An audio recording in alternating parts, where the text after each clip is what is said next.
히브리서에서는 그렇게 말을 하고 있습니다. 우리들이 예수 그리스도의 피로 말미암아서 정결하게 시송을 받았으니 이제 우리들은 능력을 지고 영문 밖으로 나아가자라고 우리들에게 권면을 하고 있습니다.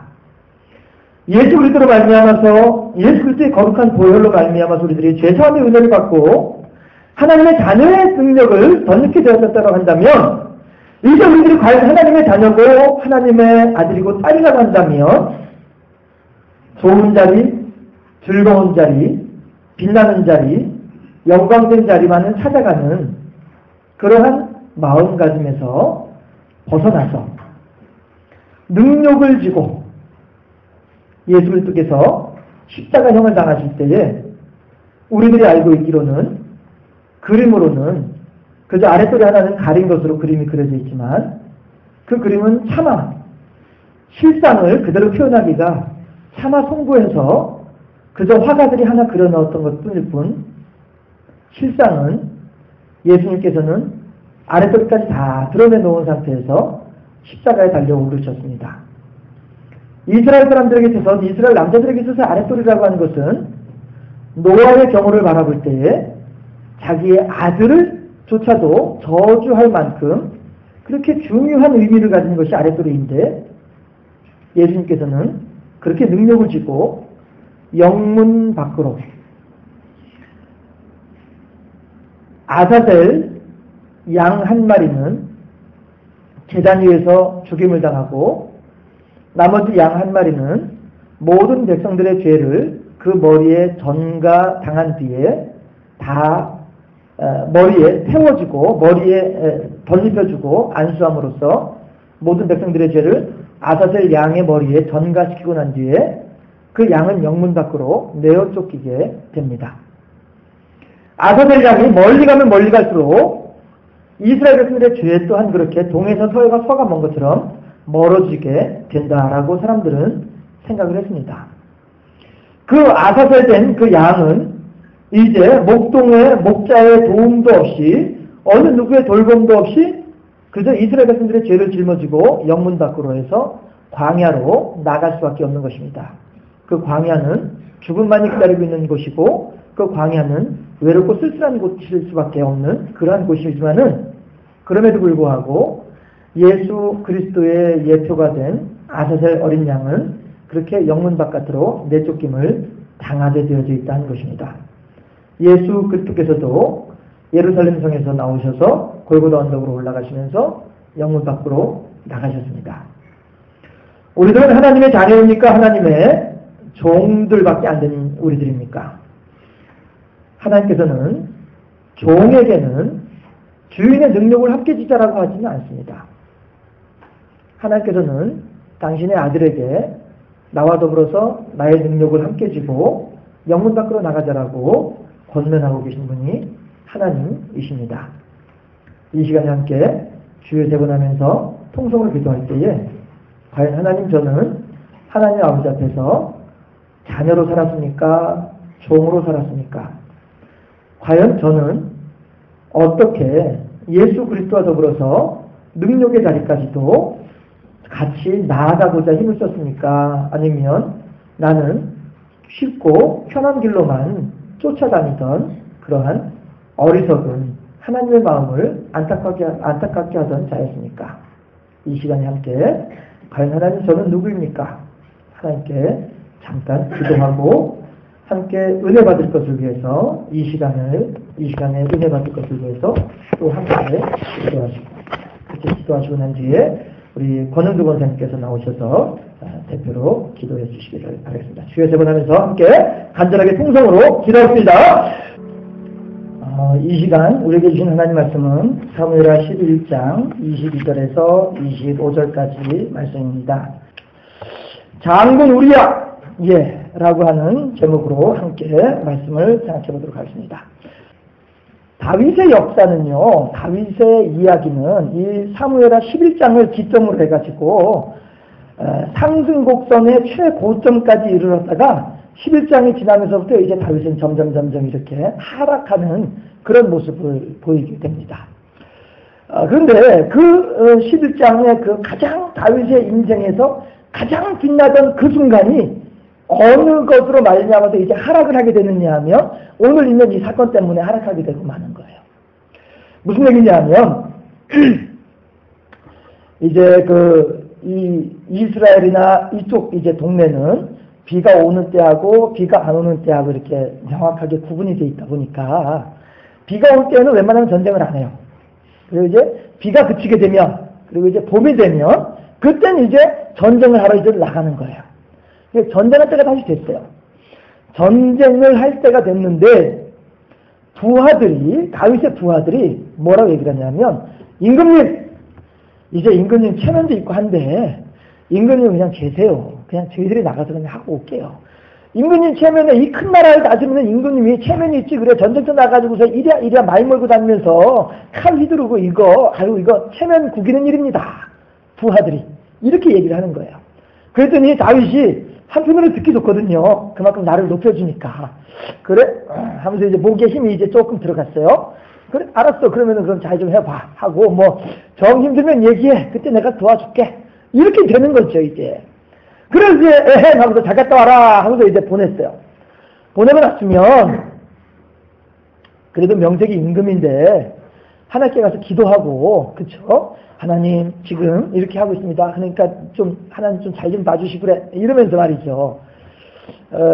제가 처음으로 금식을 할 때였었는데요. 처음으로 이제 3일 금식을 할 때였는데 너무너무 이건 금식을 하는 것 같지도 않게 그렇게 금식을 했어요.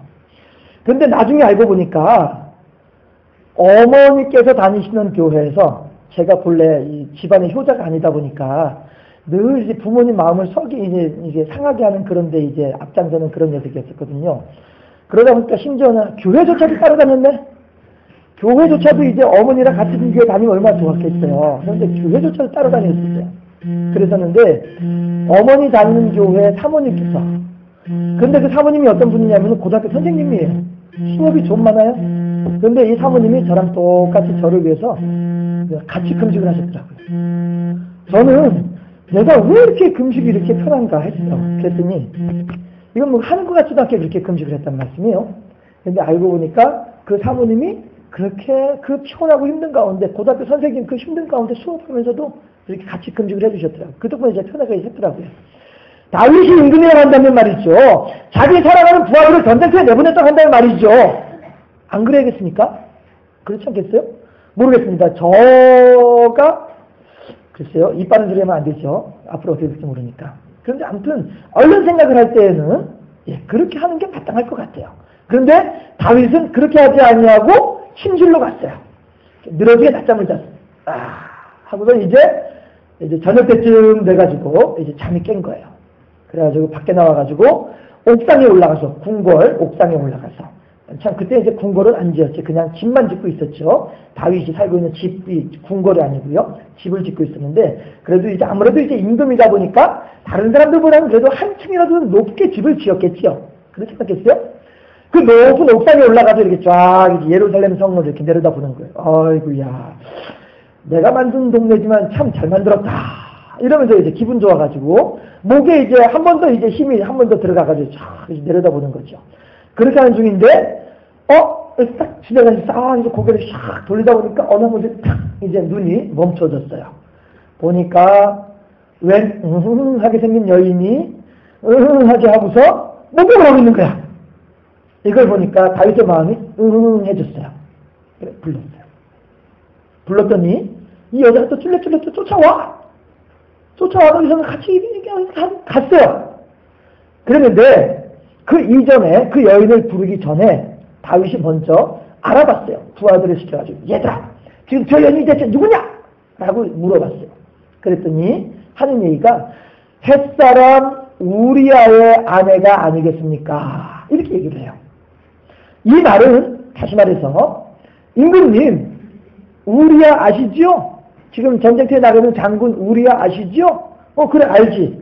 그 우리아 장군의 부인이에요. 라고 부하들이 신하들이 분명하게 유부녀인 것을.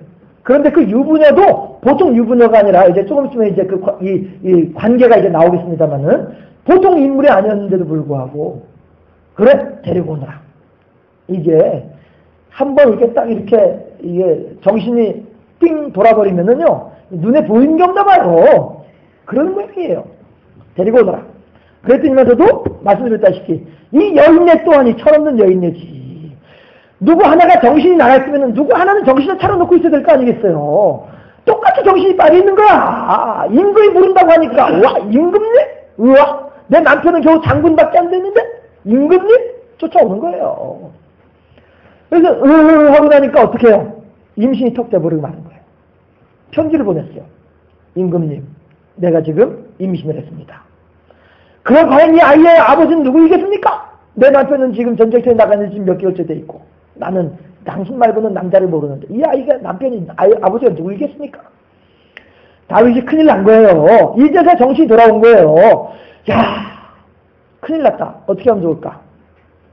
그리고서는 하는 얘기가 그러면은 우리아 장군을 불러들여라. 불러왔어요. 불러와가지고서는 이런저런 얘기를 하고서는 집으로 돌려보냈어요. 할 일 없이 그냥 별로 할 말도 없는데 그냥 와서 그냥 잘 있지? 그래? 이러면서 이제 좀 있다가 저녁 먹어? 저녁 먹었어? 그래? 술 한잔 해? 어차피 그 사람들이 이제 포도주는 이제 음료수니까요. 예. 한 잔 마셔? 그래? 마셨어? 그럼 가? 보냈어요. 보냈는데 다윗은 무엇을 생각을 했느냐 하면 그래, 그래도 우리아가 몇 달 동안 전쟁터에 나가 있다가 집에 와면 아직도 가서 자기 아내하고 더불어서 이렇게 하룻밤 같이 잠을 자겠지. 그러고서 전쟁터로 가겠지. 그러면 그 태어난 아기는 칠삭동이 팔삭동이라고 하면서 네 아들이다. 그럼 되겠지. 이렇게 생각을 한 거죠. 그러나 우리아인들 눈이 없으면 우리아인들 귀가 없겠습니까? 낱말은 새가 듣고 반말은 쥐가 듣는다는데 그렇지 않겠어요? 다 소문을 듣고 있는 거죠. 네, 이제 말씀드리겠습니다만은 이 우리아 또한 이게 보통 인맥을 가진 사람이 아니었단 말이에요. 네. 다 듣고 있는 거죠. 그러니까 다윗하고 대화하는 중에 무엇이라고 얘기를 하냐면은 내 주 요압이라고 표현을 해요. 자기 직속장관 요압을 자기의 주인으로 표현을 하면서 다윗을 부를 때에는 왕이시여라고만 이렇게 표현을 해요. 이건 뭐예요? 이미 내가 다 알고 있습니다. 나는 결코 당신을 임금과 신하의 관계로는 내가 관계할 수 있을지 몰라도 내가 존경하는 주인으로는 내가 인정할 수 없다. 우리아가 그렇게 얘기를 하고 가는 거예요. 그러면서 수채 내가 당신을 존경하지 않아. 내 직속장관 요압 장군은 존경할지언정 내 요압 장군은 나의 주인이 될지언정 당신은 내 임금일 뿐이지 나의 주인은 아니야. 난 당신을 존경할 수가 없어. 왜? 내 아내를 갖다가 이렇게 했으니까. 넌 나쁜 놈이다 이거죠. 그래서 집에 안 들어가고 그냥 바깥에서 잠을 자고 말았어요. 그랬더니 다윗이 이번에는 거기서라도 이렇게 좀 뉘우치고서 여보게 미안하네. 내가 임금으로서 정말로 내가 미안하네. 이러면 좋았을 텐데 편지를 써요. 요압에게. 요압아 너 이 우리아를 저기 전쟁하는 중에 적어도 1000명의 군인은 있어야 이길 수 있을 만한 그러한 곳으로 우리아를 보내면서 20명만 데리고서 보내도록 해라. 뭐 이런 내용으로 대략 이런 내용으로 편지를 쓴 거예요. 다시 말해서 전쟁터에서 우리아가 반드시 죽을 수밖에 없는 상황으로 몰아넣어라. 이렇게 편지를 써서 보내는 거예요. 그런데 그 편지를 누구에게 들려서 보내요? 우리아에게 들려서 보내는 거예요. 그럼 우리아는 나를 잡아 죽이라 라고 하는 명령서가 적혀있는 편지를 내가 주인이라고 인정하고는 요압에게 지금 보내고 있는 거예요. 갖다 주고 있는 거예요. 자기 죽이라고 하는 편지를 자기가 들고 가는 거란 말이에요.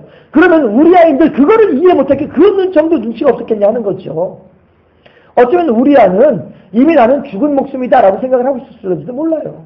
예. 그렇게 하니까 그 편지를 그대로 갖다 주었고 요압은 또한 마찬가지로 그런 뭐 임금이 하는 명령이니까 임금 명령대로 그렇게 전쟁이 극심한 곳으로 우리아를 들어가라고 명을 하는 거예요.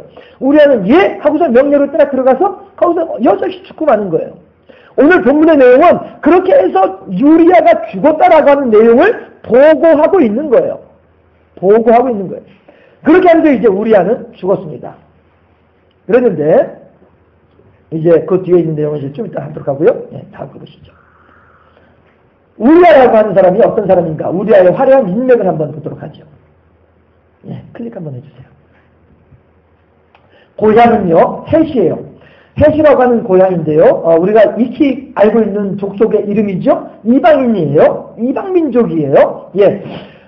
다니엘이라고 하는 사람이 바벨론에서 그만큼 출세를 할 수 있었던 데에는 그만큼 탁월한 능력이 있었기 때문에 그렇게 출세를 할 수 있었어요.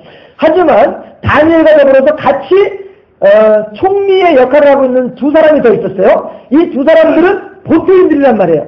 이 본토인들이 총리 다니엘을 질투 때문에라도 그냥 내버릴 수 없는 거예요. 야, 저 말이야, 별것 아닌 민족에게서 온 저 녀석이 포로로 잡혀온 놈이 어떻게 우리들하고 똑같은 이 총리의 직책을 감당할 수 있냐? 우리 자존심 상하는 일이다. 이거 잘라내야 된다. 찍어내야 된다. 언제든지 그런 정치적인 암투는 어디가 있게 마련이란 말이죠. 그런데 해적속이었던 우리아가 이러한 정치적인 모든 어려움을 극복하면서 다윗의 장군이 될 수 있었다. 이거는 다윗이 우리아가 보통 훌륭한 능력을 갖춘 사람이 아니다라고 하는 반증이 된다라고 하는 거예요. 다윗에게는요, 핵심 부하들이 몇 개 그룹이 있었습니다. 첫 번째 3인대가 있어요. 3인대. 세 사람, 가장 특출난 사람들 세 사람이 다윗의 최측근의 3인대로 있어요. 그 다음에 그 다음으로 능력이 좋은 사람들이 30명이 있어요. 30명의 장군이 있어요. 그 다음에 그 30인데 그 바로 밑에 누가 있냐면은 37명의 또 이른바 큰 장군이라 큰 용사라고 하는 이름으로 37명의 장군들이 있어요. 우리아가 그 37명의 장군 가운데 한 사람이란 말이에요.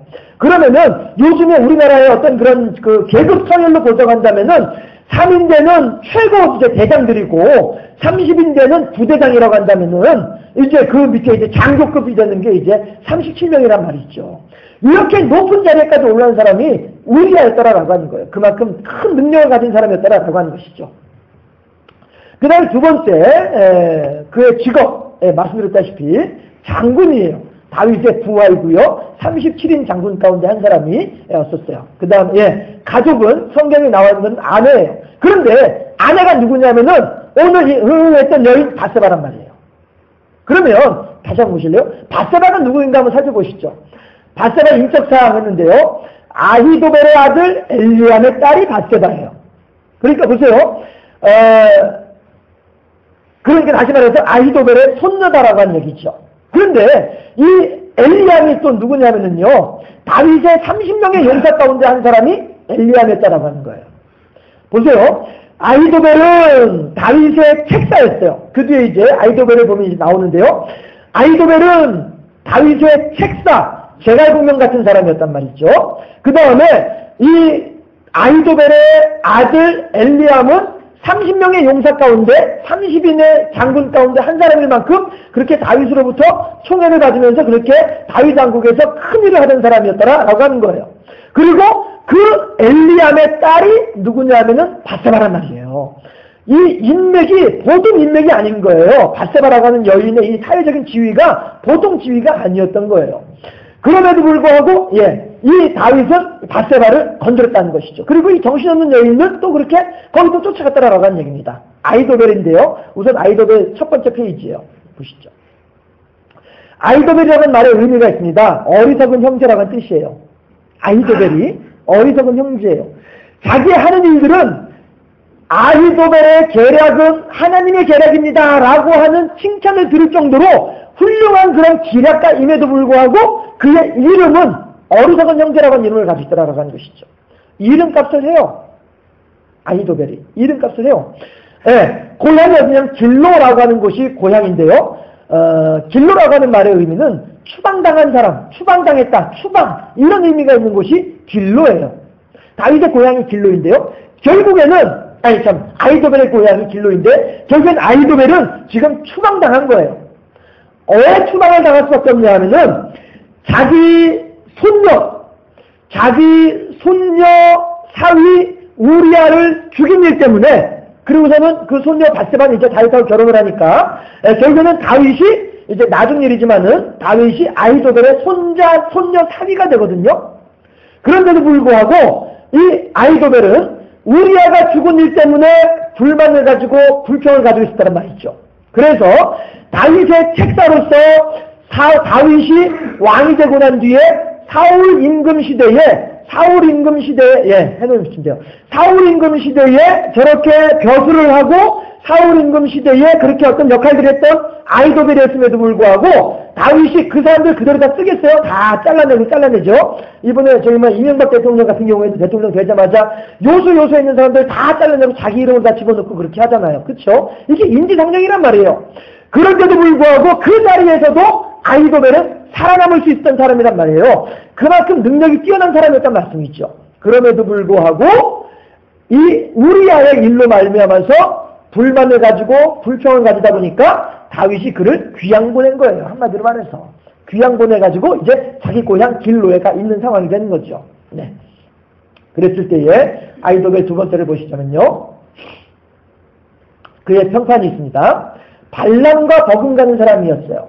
이스라엘 사람들은 무엇이라고 얘기했냐면요, 이스라엘의 역대 책사들 가운데, 지략가들 가운데에서 가장 훌륭한 사람이 있다고 한다면은 그들은 누구냐면은 발람과 아이도벨이다라고 평할 정도로 그렇게 아이도벨의 능력은 높이 사고 있는 사람이었고요. 발람 또한 그렇게 높은 능력을 가진 사람이었다라고. 우리는 이제 발람에 대한 이미지를 워낙 이제 안 좋게 가지고 있어서 별로 발람을 좋아하지는 않지만은 어쨌든 그의 능력만큼은 그렇게 컸더라라고 하는 것을 우리가 알 수 있겠다는 것이죠.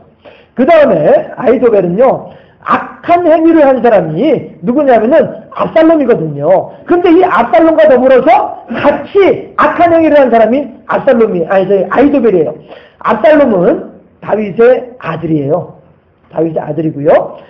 그런데 또 불구하고 압살롬은 다윗을 향하여서 칼을 겨누는 거예요. 너희 녀석! 아버지한테 너희 녀석이라고 하지 않았겠죠. 목숨을 내놓아라! 왕관을 내놓아라! 아버지의 등 뒤를 쫓아가면서 칼을 휘둘렀던 사람이 압살롬이었거든요. 그런데 이 압살롬이 자기의 세력을 키우기 위해서, 자기의 편을 키우기 위해서 반드시 필요로 했던 인물이 누구였냐면 이 아이도벨이었었어요. 아이도벨이 다윗에게 반감을 품고 고향으로 귀향가 있는 상황에서 그래도 많은 백성들은 아이도벨을 존경하고 있단 말이에요. 그의 능력에 대해서 존경하고 있단 말이에요. 그러니까 압살롬이 반역에 성공하기 위해서는 많은 대중들의 지지를 받아야 되는데, 대중들의 지지를 받기 위해서는 누가 필요해요? 아이도벨이 반드시 필요했던 거예요. 그러니까 아이도벨이 도망가 있는 그 귀향가 있는 길로까지 쫓아가가지고 압살롬이 가가지고 이제 압살롬에게는 촌수로는 할아버지가 되죠. 아니, 증조 할아버지가 되죠. 아이도벨이 할아버지 하면서 나 좀 도와줘요. 이번에 나 좀 도와줘요. 할아버지 손자 다윗 싫잖아. 나도 내 아버지 다윗 싫어. 그러니까 우리 둘이서 한번 해가지고 한번 일 한번 쳐봅시다. 이런 거예요. 그랬더니 거기에 옳거니 내 증손자 잘한다. 그래 내가 네 편 내주마. 쫓아오는 거예요. 그랬더니 많은 백성들이 압살롬을 향해서 호응을 해주더라. 성경에 이렇게 나와 있어요. 이렇게 아이도벨은 악한 행위를 한단 말이죠. 왜 그래요? 다윗이라고 하는 사람은 하나님께서 그 자리를 보장해주고 있는 인물인데 하나님의 권위에 하나님의 뜻에 반하고자 하는 행위 자체가 악한 행위 아니겠냐 하는 것이죠. 압살롬을 도와서 같이 그 일에 동참한다? 얼마나 큰 악한 행위이겠냐라고 하는 것입니다. 두 번째, 그 다음에 또 보게 되면요, 마지막이 어떠하냐면요, 길로에서 목매달아 죽고 말아요. 왜 그러냐 하면 아히도벨이 이제 그동안에 사울의 책사였다가 사울이 죽고 난 뒤에 다윗의 책사로 있다가 다윗에게는 쫓겨나고 난 뒤에 이제 압살롬의 책사로 이제 다시 또 있으면서 압살롬에게 뭐라고 얘기하냐면은 지금 다윗이 한밤중에 강 건너서 도망가느라고 지금 피곤해 있다. 그러니까 지금 이 시간에 나한테 12,000명만 줘라. 더도 말고 12,000명만 주면은 내가 조용히 강을 건너가가지고 야간에 급습을 해가지고 내가 다윗을 치면 분명히 다윗의 목을 자를 수 있다. 나한테 좀 12,000명만 줘라. 이 한밤중에 내가 야간 기습 공격을 하겠다. 아이도벨이 그렇게 얘기를 했단 말이에요. 그렇게 됐으면 정말로 이제 다윗은 이제 죽는 거예요. 막 지쳐가지고 모든 사람들이 지쳐가지고 꼼짝 못하고 있을 때였으니까. 그랬는데 후세라고 하는 사람이 있었어요. 후세. 이 후세는 누구 편이냐면요, 다윗 편이에요. 다윗 편이지만 압살롬에게 가가지고 뭐라고 거짓말을 하는 거예요. 압살롬에게 가가지고 아이고 압살롬이시여, 아이고 임금님이시여, 반갑습니다. 제가 평상시에 다윗을 너무너무 싫어했는데 압살롬님께서 이제 이 나라의 임금이 되셨다고 하니까 저가 너무너무 반가워가지고 미약하나마 제가 뭐 도울 일이 없을까 싶어서 달려왔습니다 하면서 압살롬에게 가서 투항을 해요. 거짓으로 투항을 해요. 그렇게 했더니 압살롬이 그래 까짓 거 뭐 받아주는 거예요. 왜? 압살롬도 배신자고 아히도벨도 배신자고 후세 또한 배신자니까 서로는 동생이라고. 그래 너도 다윗 싫어? 그래 나도 싫어. 그럼 너 나랑 같이 같은 편 하자. 다윗이 싫다고 하는 그 한마디에 그냥 자기 편으로 만들어버리고 마는 거예요. 그리고 그 말을 막 믿어버리는 거예요. 그렇게 하는데 실은 후세는 간첩이 있죠. 다윗을 위한 간첩이 있죠. 그런데 가만히 작전 회의를 한 걸 보니까 아히도벨이 하는 말이 맞거든요. 후세가 생각하기에도 야 그러면 큰일 났네. 속으로 생각하기를 야 지금 아히도벨이 지금 강 건너가지고 한밤중에 강 건너가가지고 다윗을 치면 어이구 우리 임금 다윗을 그대로 죽어버리는데 그럼 안 되지. 큰일 났네. 그리고서는 후세가 뭐라고 얘기를 하냐면은 임금님 지금 이제 그 압살롬에게 하는 말이에요. 압살롬에게 지금 아히도벨이 하는 말은 다 틀렸습니다. 아히도벨이 하는 말이 실제로는 정확한 작전인데도 불구하고 다윗을 구해줘야 되니까 틀렸습니다. 그래 뭐가 틀렸다는 얘기냐? 예, 지금 다윗은 아무런 힘이 없는 그런 나약한 존재입니다. 임금님이 내일 밝은 날 많은 백성들을 모아 군인들을 불러 모아가지고 막 나팔 불고 꽹과리 치고 하면서 막 소문 다 내고 모든 온 나라 백성들이 다 할 수 있는 그런 상황에서 쫙 밀고 들어가가지고 모든 백성들이 보는 앞에서 다윗의 목을 댕강 쳐야만이 그래야만이 모든 백성들은 정말로 임금님이 다윗을 처치하고 진짜 이 나라의 임금인 줄로 알 것이지. 이 한밤중에 소리 소문 없이 그렇게 일을 처리하고 나면은 우선 백성들이 안 믿을 겁니다. 백성들 생각에 그 백전노장 그 용사가 그렇게 허무하게 죽었을 리 없을 거라고 백성들부터가 안 믿을 겁니다. 그러면은 임금님은 임금 넉타기가 너무너무 힘들어져요. 그러니까 임금이 체면이 있지 뭐하러 그렇게 비겁하게 한밤중에 그렇게 합니까? 밝은 날에 많은 군인들 모아가지고 그렇게 쳐들어가세요. 이렇게 얘기를 했단 말이에요. 그랬더니 압살롬이 교만은 패망의 선봉이요 거만한 마음은 넘어집의 앞잡이니라. 잠언서 16장 18절 말씀. 참 제가 워낙 저 자신이 이게 교만하고 거만한 마음이 많은 사람이다 보니까 제가 아예 외우고 다니거든요. 제가 성경 구절 별로 외우는 거 없는데 그건 제가 아예 외우고 다녀요. 교패선 거마합이라고 해서 교만한 마음은 패망의 선봉장이요 거만한 마음은 넘어지게 앞잡이니라 해서 잠언 1618 해가지고 외우고 다니는데요. 압살롬이 지금 그 교만한 마음이 딱 떠오르는 거예요. 그렇지! 많은 백성들이 보는 앞에서 내가 위신있게 체면을 찾아서 해야지 하고선 아히도벨들어 아이 좀 참으셔. 너희가 좀 참어 이러고 말했단 말이에요. 그랬더니 아히도벨이 그 순간에 아하 이제 압살롬은 망했다. 이제 다윗은 다시 살아날 것이고 압살롬은 망했다. 그러면은 나는 이제 다윗이 다시 임금이 되면 도저히 나는 살아날 방법이 없다. 이제 난 끝났다. 그러고서 그 자리에서 딱 살이 써내고 자기 고향 길로에 돌아가가지고 거기서 목매달아 죽는 사람이 아히도벨이다 하는 거예요. 악한 자를 따라다니다 보니까 악한 결론을 내릴 수밖에 없는 사람, 이 사람이 아히도벨이었더라라고 하는 것입니다. 자, 그러면은 보실까요? 우리들이 여기서 이제 교훈을 한번 생각을 해봐야 될 것 같습니다. 뭐냐 하면 우리아의 충성과 헌신이라고 하는 교훈이죠. 그렇죠? 우리아는요, 비록 이방인이었음에도 불구하고 유대인들과 더불어 같이 있으면서 온갖 멸시와 천대를 받으면서도 불구하고 인종차별을 받으면서도 불구하고 꿋꿋하게 그 자리를 지키면서 다윗의 37명의 용사 가운데 이름을 올릴 만큼 그렇게 자기의 위치를 올렸던 사람이 우리아였다라고 하는 것입니다. 그러면 우리아에게 찾아오는 사람들은 어떤 사람들이었냐면요. 다윗에게 찾아오는 사람들은 어떤 사람들이었냐면요.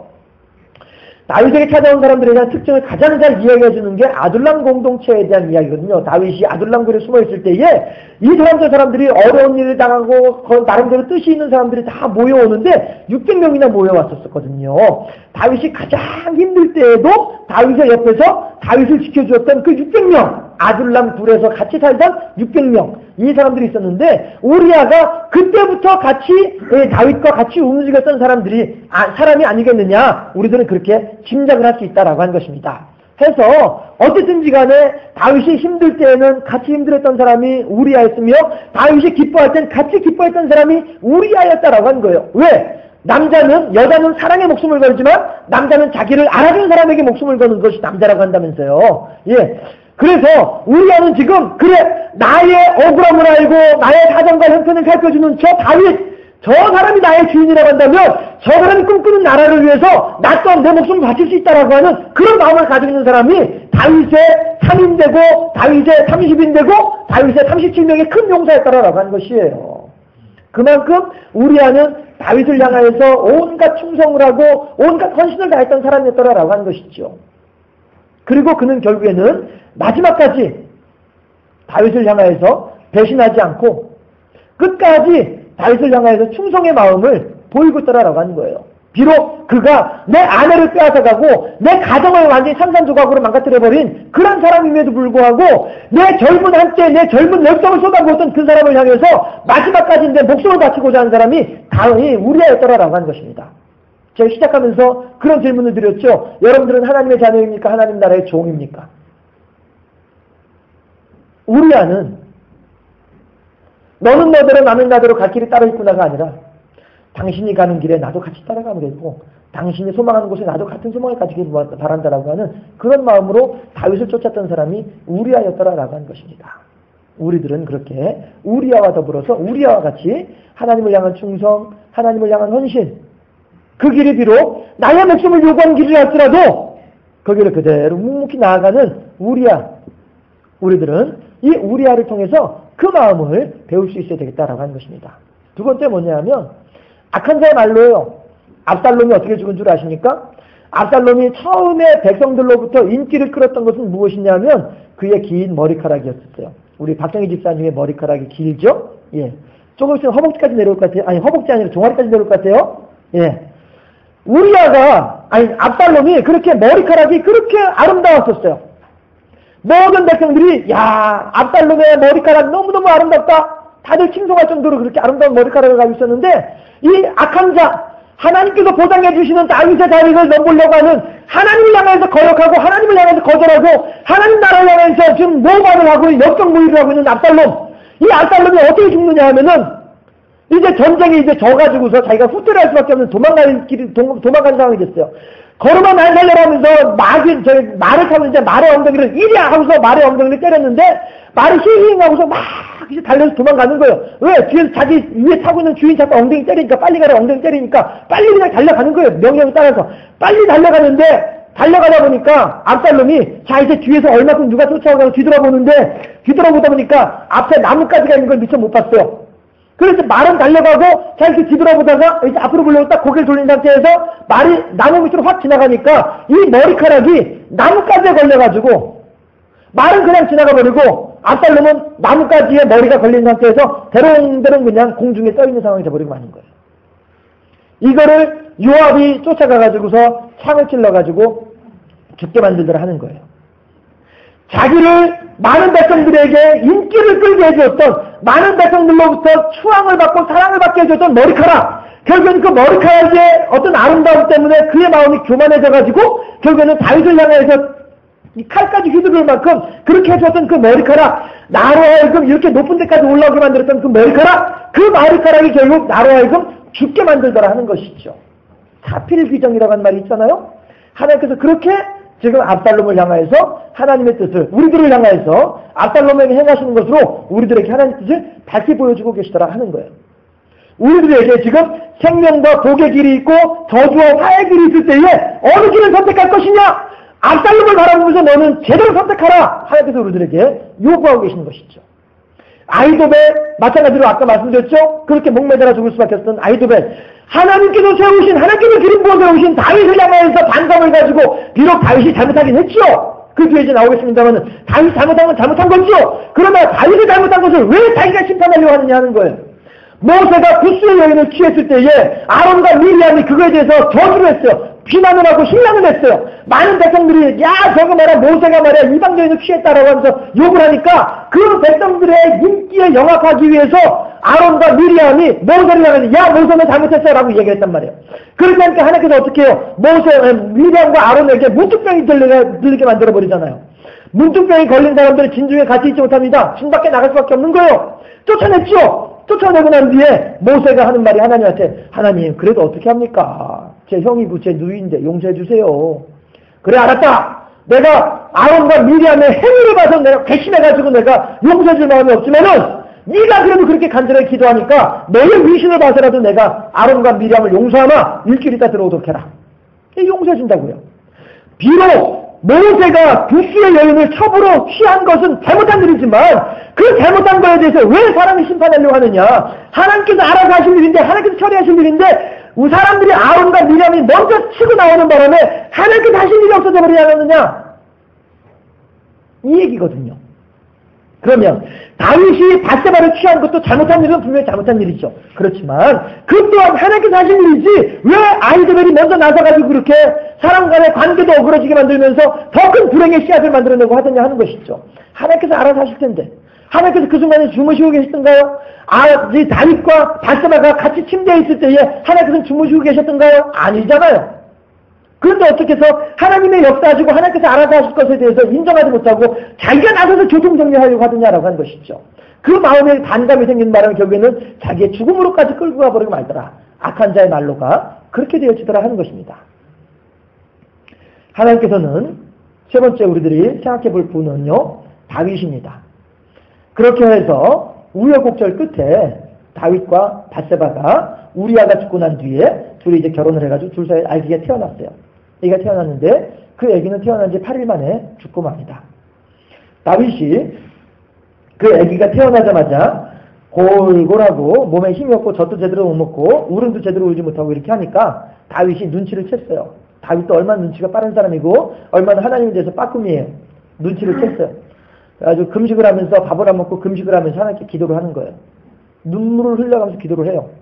침상을 띄우고 베개를 덮치면서 그렇게 눈물을 흘리면서 하나님께 잘못했습니다, 용서해 주세요, 회개 기도를 하는 거예요. 그렇게 하는데 정작 아기가 8일 만에 죽고 말았어요. 신하들이 임금 다윗에게 임금님 아기 죽었습니다 말을 못해요. 왜냐하면 신하들은 생각하기를 아이고 우리 임금님이 아기가 죽지 않고 저렇게 병들어 있을 때에도 저렇게 크게 애걸복걸 하고 있는 중인데 그 아기가 죽었다고 하는 말을 들으면 아이고 우리 임금 어쩌면은 심장마비로 죽을지도 몰라, 이게 걱정스러울 정도로 그렇게 다윗은 아기의 병들어서 아파서 병들어 있는 것에 대해서 그렇게 애절하게 하나님께 기도했더라라고 하는 거예요. 그런데 8일이 되고 난 뒤에 신하들이 옆에서 시름주는 신하들의 안색이 바뀌어져 있거든요. 그러니까 다윗이 물어봐요. 얘들아 아기가 죽었더냐? 예 주인님. 그런데 왜 말 안 했더냐? 아이고 임금님 너무 상심이 크신데 죽었다고 얘기까지 들으면은 임금님 어떻게 될지 몰라서 차마 말씀을 못 드렸습니다. 그래 알았다. 기왕 죽었으니 어떻게 하겠냐? 가서 세숫물 가지고 오너라. 세수 쫙 하고 깨끗하게 하고 밥 가지고 오너라. 밥 열심히 먹고. 신하들이 이상해가지고 물어봐요. 아니 임금님 저는요 임금님이 뭐 실성이라도 할 줄 알고 심장마비라도 걸릴 줄 알았는데 왜 이러십니까? 그때 다윗이 하는 말이 뭐라고 해요? 어차피 죽은 거는 죽은 거고 내가 하나님이냐? 죽은 아이를 어떻게 다시 살려낼 수 있겠느냐? 하나님께서 그래 하신 일인데 어떻게 내가 다시 또 어떻게 다른 마음을 가질 수 있겠느냐? 그냥 하나님 행하신 것에 대해서 순종할 뿐이지. 하나님께서 다윗이 지은 죄에 대해서 용서는 해주시지만 그 죄에 대한 대가는 그대로 우리들에게 요구하신 분이 하나님이시더라 라고 하는 거예요. 이건 아주 조심스러운 부분이에요. 그러나 죄 사하온 닷되 죄어는 남는 거예요. 다시 말씀드릴게요. 죄가 하나님께 뜻이 아님에도 불구하고 엉뚱한 데다가 다른 쪽에다가 돈을 쏟아붓다가 그 돈을 다 잃어버렸어요. 그러면 그리고 난 뒤에 그 돈을 다 잃어버리고 난 뒤에 와가지고 아이고 하나님 잘못했어요, 죄송해요, 용서해 주세요 하게 되면 하나님께서 그렇게 하지 말라고 하셨는데 제가 그렇게 함으로써 하나님이 그 많은 돈을 다 잃어버렸지, 하나님 죄송해요, 잘못했어요, 용서해 주세요 하나님은 용서를 해주신다는 거예요. 그렇지만 그 잃어버린 돈을 다시 되찾게 해주지는 않으시더라라고 하는 거죠.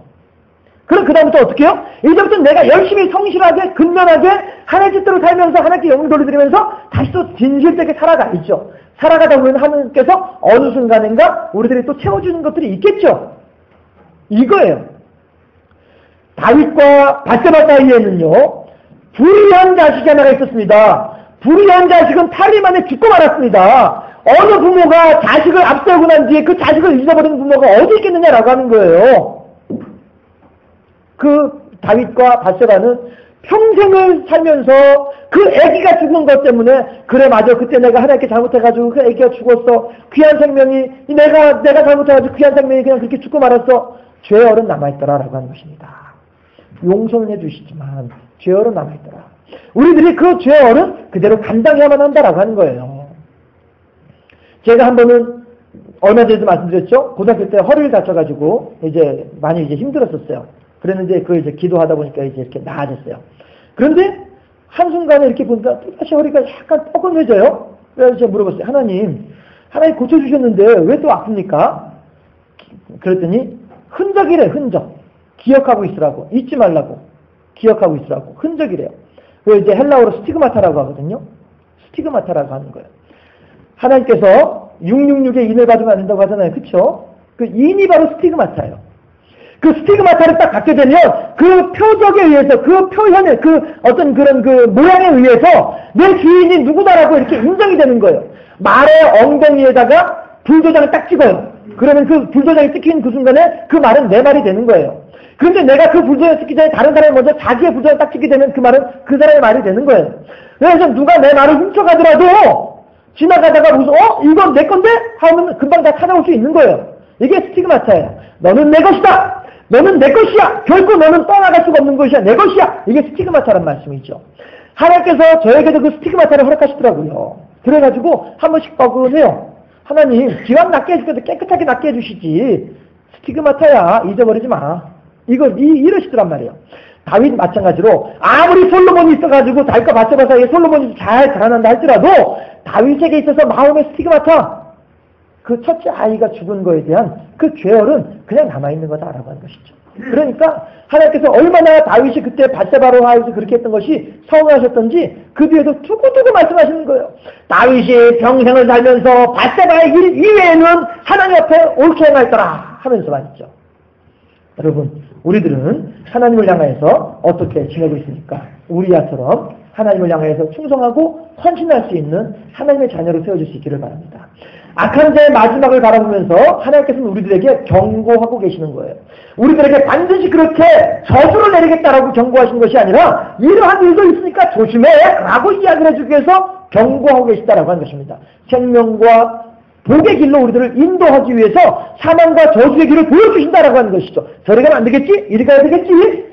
지금 압살롬과 아이도벨을 통해서 우리들에게 어떤 길을 가야 할 것지를 밝히 보여주고 계신 분이 하나님이시다 하는 사실입니다.